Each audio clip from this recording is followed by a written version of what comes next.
Specialised excellence Rana Pratap बाग। और अभी अभी माननीय शिक्षा मंत्री दिल्ली के द्वारा इसका जो नाम पट्टिका है उसका अनावरण किया गया। साथ में इस क्षेत्र के सम्मानित विधायक श्री अखिलेश पति त्रिपाठी, शिक्षा निदेशक आदरणीय श्री हिमांशु गुप्ता जी और अन्य सभी हमारे शिक्षा निदेशालय के अधिकारी उपस्थित थे। इसके उपरांत अब फर्स्ट फ्लोर की तरफ आदरणीय शिक्षा मंत्री महोदय पहुंची हैं और वहां सबसे पहले वो बायोलॉजी लैब का निरीक्षण कर रही हैं। ये अपने आप में एक बहुत ही शानदार उपलब्धि इस क्षेत्र के लिए कि अंतर्राष्ट्रीय स्तर का ये भवन हमारे बच्चों के लिए आज से उपलब्ध हो रहा है। बायोलॉजी लैब प्रथम तल पर है और यहाँ वो सारी व्यवस्थाएं बनाई गई हैं जो बच्चों को बायोलॉजी पढ़ने के लिए बहुत आवश्यक हैं। तो इस समय आदरणीय शिक्षा मंत्री महोदया प्रथम तल पर निरीक्षण कर रही हैं भवन का एक एक बिंदु, भवन की एक एक कड़ी और भवन में एक एक जो फैसिलिटी बनाई गई है बच्चों के लिए उसे अपनी आंखों से देख लेना चाहती हैं, तसल्ली कर लेना चाहती हैं कि जैसा हमने सोचा था उसी तरह का भवन हमारे बच्चों को पढ़ने के लिए मिल रहा है।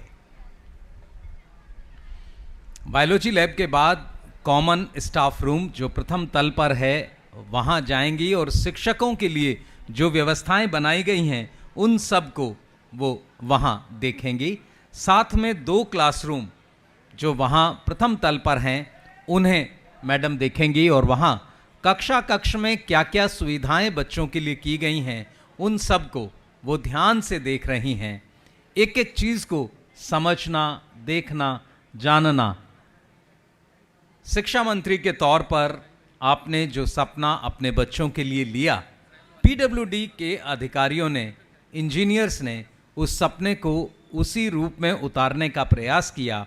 तो आज इन सब चीज़ों को देखकर संतुष्ट हो लेना चाहती हैं ताकि हम अपने बच्चों को जब आने वाला समय उनके लिए बेहतर शिक्षा प्रदान करने का है तो कोई कमी ना रह जाए। क्लासरूम फर्स्ट फ्लोर पर, उसके बाद तीसरे तल पर जाएंगी सीढ़ियों के माध्यम से और वहाँ बच्चों के लिए एक बहुत ही शानदार मल्टीपर्पज़ हॉल बनाया गया है।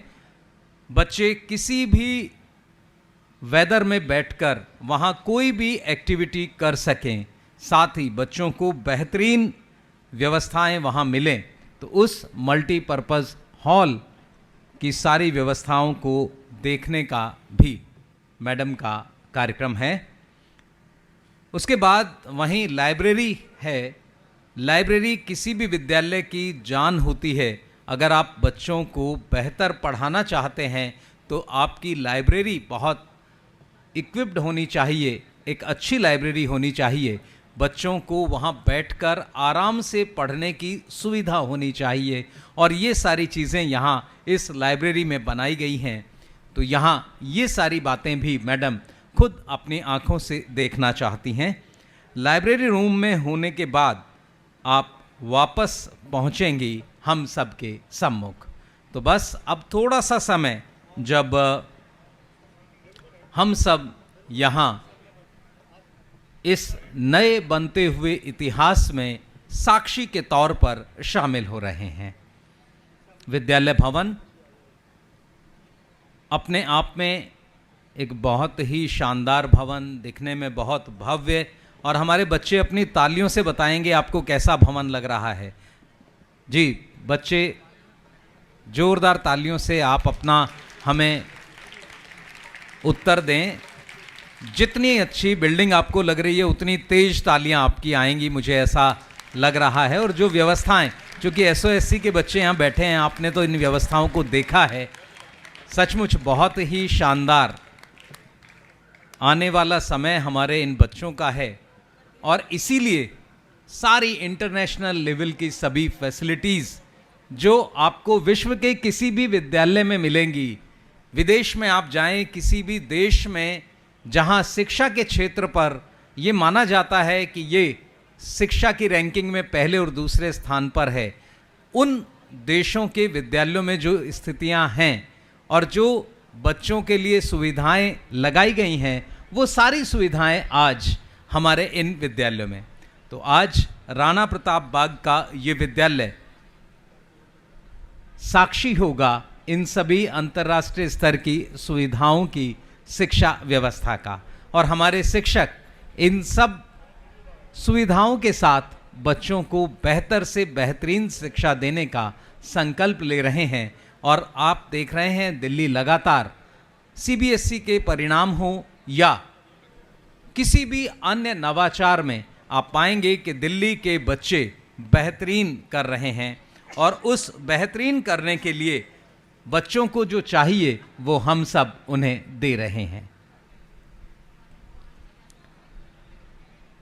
हमारे साथ जो भी इस क्षेत्र के प्रबुद्धजन हैं, उन सब का भी शिक्षा विभाग की ओर से हार्दिक अभिनंदन और स्वागत।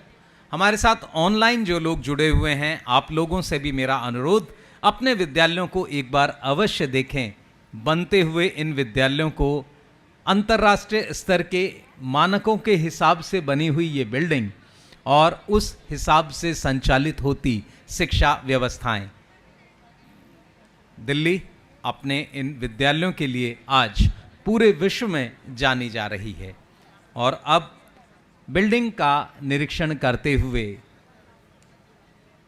जहां बायोलॉजी लैब, उसके बाद क्लासरूम्स, कॉमन स्टाफ रूम, ये सारी चीज़ें देखती हुई मैडम आगे बढ़ रही हैं। साथ ही पीडब्ल्यूडी के इंजीनियर्स भी मैडम के साथ, वो वहाँ क्या क्या व्यवस्थाएं बनाई हैं और उन व्यवस्थाओं को किस तरह सुचारू रूप में इस्तेमाल किया जा सकता है, वो सारी बातें हमारे सभी आए हुए अतिथियों को बारीकी से बता रहे हैं। मल्टीपर्पज़ हॉल वो स्थान जहां बच्चे बैठकर अपनी सभी जो क्रियाएं हैं, चाहे डिबेट्स हों, चाहे नाटक हों, चाहे म्यूज़िक से रिलेटेड चीज़ें हों, उन्हें बैठकर वहाँ जानेंगे, सीखेंगे, और वहाँ से फिर किस तरह स्टेज पर आकर चीज़ों को रखा जाता है, प्रेजेंट किया जाता है, ये सब भी बच्चे वहाँ सीखेंगे, वो हौसला लेंगे और तब बड़े से बड़े मंच पर जाकर वो बच्चे अपनी प्रस्तुति देंगे। तो ये हमारा मल्टीपर्पज़ हॉल, जहाँ सिर्फ और सिर्फ ये नहीं कि कोई विद्यालय का फंक्शन होगा, वो उस जगह को अलग अलग तरह के कार्यक्रमों के लिए, क्रियाओं के लिए, हमारी जो एक्टिविटीज़ हैं टीचिंग लर्निंग की, उनके लिए इस मल्टीपर्पज़ हॉल का इस्तेमाल किया जा सकेगा। वहाँ हम इंडोर गेम्स की भी व्यवस्था कर सकते हैं, क्योंकि आप जान रहे हैं मल्टीपर्पज़ हॉल तो वो हॉल जहाँ अलग अलग तरह की और अलग अलग आवश्यकताओं की क्रियाओं को, एक्टिविटीज़ को कराया जा सकता है। लाइब्रेरी वो स्थान जहाँ मैक्सिमम सबसे बेहतरीन किताबें होती हैं, और वो स्थान स्कूल में और बच्चों के लिए बहुत आवश्यक होता है। और अब नीचे ग्राउंड फ्लोर पर मैडम पहुंच रही हैं, लगातार एक एक चीज़ देख रही हैं। मैडम का अपना इंटरेस्ट बहुत इन चीज़ों को लेकर रहा है, और जब आप विधानसभा में शिक्षा समिति की अध्यक्षा थी तो भी आपने इन सब चीज़ों को बहुत अच्छे से देखा, जाना और बच्चों के लिए करने का प्रयास किया। और अब जोरदार तालियों से आप आइए, स्वागत करें मैडम का दीप प्रज्वलन के लिए। मैडम इस समय यहाँ हम सब के साथ, और दीप जला दो प्रेम का, दीप जला दो प्रेम का, सब मिलके रहें, दीप जला दो सूर्य सा, तम का नाश करें, शुभ शुभारंभ करें हम सब मिलकर, आओ दीप प्रज्वलित करें, आओ दीप प्रज्वलित करें, आओ दीप प्रज्वलित करें। क्या अंधकार से डरना, अब आओ सूरज बन जाते हैं, धरती अंबर के तम सारे जिससे डर कर छट जाते हैं, एक नूर बहे नूरानी सा, रोशन यह आलम हो जाए, आओ मिलकर झिलमिल दीप जलाते हैं, आओ मिलकर झिलमिल दीप जलाते हैं। एक बार जोरदार तालियों से आइए स्वागत करें आदरणीय शिक्षा मंत्री महोदय का हम सबके साथ, आदरणीय शिक्षा निदेशक महोदय का, इस क्षेत्र के बहुत ही सम्मानित विधायक आदरणीय श्री अखिलेश पति त्रिपाठी जी का, मैडम नंदिनी महाराज जी और Shri K S. Upadhyay CEO DBSC। शिक्षा दीक्षा लेने वाली दिल्ली विश्वविद्यालय के बहुत ही प्रेस्टिजियस सेंट स्टीफन कॉलेज से अपना ग्रेजुएशन करने वाली आदरणीय शिक्षा मंत्री महोदय आज दिल्ली की शिक्षा मंत्री के तौर पर हम सबके साथ। मेरा अनुरोध मैडम से संबोधन के लिए जोरदार तालियों से एक बार आप स्वागत करें। यहाँ मंच पर आसीन हमारे मॉडल टाउन के विधायक अखिलेश पति त्रिपाठी जी, एजुकेशन डायरेक्टर हिमांशु जी, एडिशनल डायरेक्टर नंदिनी जी, उपाध्याय जी, यहाँ पर एजुकेशन डिपार्टमेंट की आई हुई सारी टीम, इलाके के लोग और यहाँ पर बैठे सभी बच्चों को मेरा नमस्कार और आप सबको बहुत बहुत बधाई, बहुत बहुत मुबारकबाद। आज इतने शानदार स्कूल का हम यहाँ पे उद्घाटन कर रहे हैं। जैसा विधायक जी ने कहा, शायद पूरे इलाके में इतना शानदार स्कूल कोई प्राइवेट स्कूल भी नहीं होगा जितना आज ये शानदार Ambedkar school of specialised excellence का हम यहाँ पे उद्घाटन कर रहे हैं। इस बात की मुझे और भी खुशी है क्योंकि इस देश में जहाँ पे हम रहते हैं, एक तरह से पिछले 8 साल में अरविंद केजरीवाल जी की सरकार बनने से पहले ना सिर्फ दिल्ली में बल्कि पूरे देश में सरकारी स्कूलों को लेके एक मान्यता थी। ऐसा माना जाता था कि जिसके पास भी कुछ पैसे हैं वो अपने बच्चों को एक प्राइवेट स्कूल में भेजेगा। उस प्राइवेट स्कूल में पढ़ने के बाद, शिक्षा लेने के बाद जो प्राइवेट स्कूल की महंगी फीस दे सकता है, उसके बच्चों को तो अच्छी शिक्षा मिलेगी, वो वहाँ से एक अच्छे कॉलेज में जाएंगे, उसके बाद एक अच्छी नौकरी करेंगे। लेकिन जो एक गरीब परिवार है जिसके पास महंगे महंगे प्राइवेट स्कूल्स के फीस देने के लिए पैसे नहीं है, उसको मजबूरी में अपने बच्चे को सरकारी स्कूल में भेजना पड़ेगा। आंकड़े ये दिखाते हैं कि अगर कोई बच्चा सरकारी स्कूल में एडमिशन लेता है तो 50% से ज़्यादा चांस है कि वो 12वीं तक भी अपनी स्कूल की पढ़ाई ख़त्म नहीं कर पाएगा। अगर पढ़ाई ख़त्म भी कर लेते थे बच्चे तो कोई किसी दुकान में नौकरी कर रहा है, कोई मैकेनिक के तौर पे नौकरी कर रहा है। मैं ये नहीं कहती कि मैकेनिक की नौकरी करना या दुकान में नौकरी करना किसी और नौकरी से कम है। हमें समाज में हर प्रकार के काम करने हैं, लेकिन ये नौकरी करना किसी बच्चे की मजबूरी नहीं होनी चाहिए। ये हम सबके लिए, इस देश के लिए ज़रूरी है। और यही हमारे देश की सच्चाई थी कि अगर कोई बच्चा गरीब परिवार में पैदा होता था तो शायद उसको आगे जाके अवसर नहीं मिलते थे। जो अमीर के परिवार में पैदा होता था वो आगे जाके अमीर बनता था।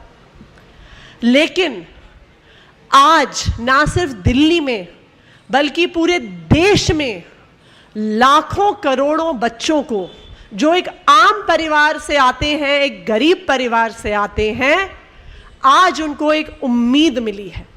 उनको उम्मीद मिली है कि ना सिर्फ हम सपने देख सकते हैं बल्कि हमारे सपने सच भी हो सकते हैं।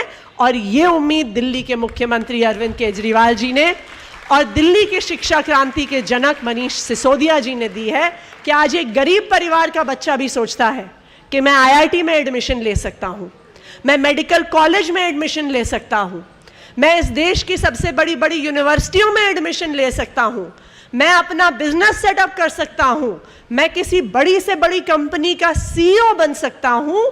आज इस देश का, इस शहर का एक आम बच्चा ना सिर्फ सपने देख सकता है, उन सपनों को साकार भी कर सकता है। ये है दिल्ली की शिक्षा क्रांति।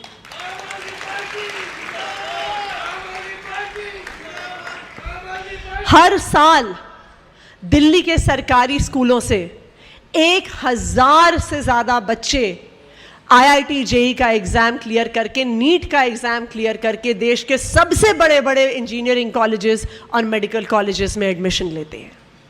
आज दिल्ली के सरकारी स्कूलों में जो बिजनेस ब्लास्टर्स प्रोग्राम चलता है वहां से निकलकर बच्चे अपने बिजनेसेस सेटअप कर रहे हैं, इंडिपेंडेंट इन्वेस्टर्स उनमें लाखों रुपए का इन्वेस्टमेंट कर रहे हैं। आज दिल्ली में रहने वाले माता पिता ये सोचते हैं कि हम प्राइवेट स्कूल से निकालकर अपने बच्चों का दिल्ली के सरकारी स्कूलों में एडमिशन करवा सकते हैं। ये है दिल्ली की शिक्षा क्रांति। आज जो दिल्ली के स्कूल्स ऑफ स्पेशलाइज्ड एक्सीलेंस खुले हैं, आज दिल्ली भर से, देश भर से लोग इनके बारे में पूछ रहे हैं। जहां एक जमाना ऐसा था कि लोग सरकारी स्कूलों से निकाल कर अपने बच्चों को प्राइवेट स्कूल में एडमिट कराते थे, जहां दिल्ली में एक जमाना ऐसा था कि जब प्राइवेट स्कूल का नर्सरी का एडमिशन खुलता था तो प्राइवेट स्कूलों के बाहर किलोमीटर लंबी लाइन लग जाती थी एडमिशन का फॉर्म लेने के लिए।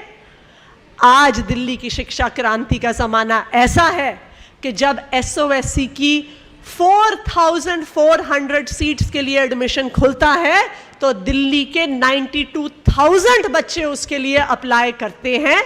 यह है दिल्ली की शिक्षा क्रांति।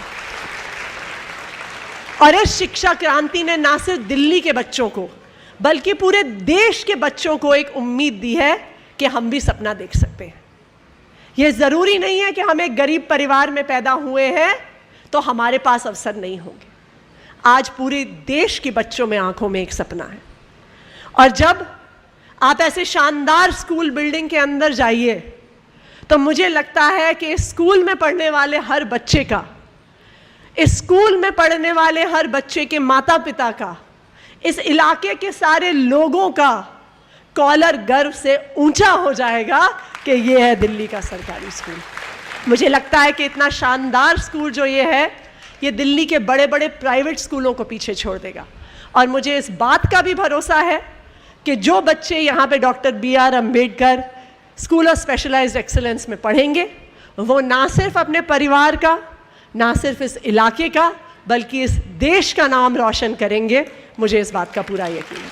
एक बार फिर से एजुकेशन डिपार्टमेंट को, इलाके के विधायक जी को जिन्होंने इस पूरे केस को बहुत परस्यू किया, हमारे दिल्ली के शिक्षा क्रांति के जनक मनीष सिसोदिया जी को, दिल्ली के मुख्यमंत्री जी को, सबको बहुत बहुत धन्यवाद कि ऐसा शानदार स्कूल उन्होंने यहाँ पे बनाया है। Thank you. बहुत बहुत धन्यवाद मैम। एक बार जोरदार ताली, सभी बच्चे हाथ ऊपर करके जोरदार तालियों से आभार।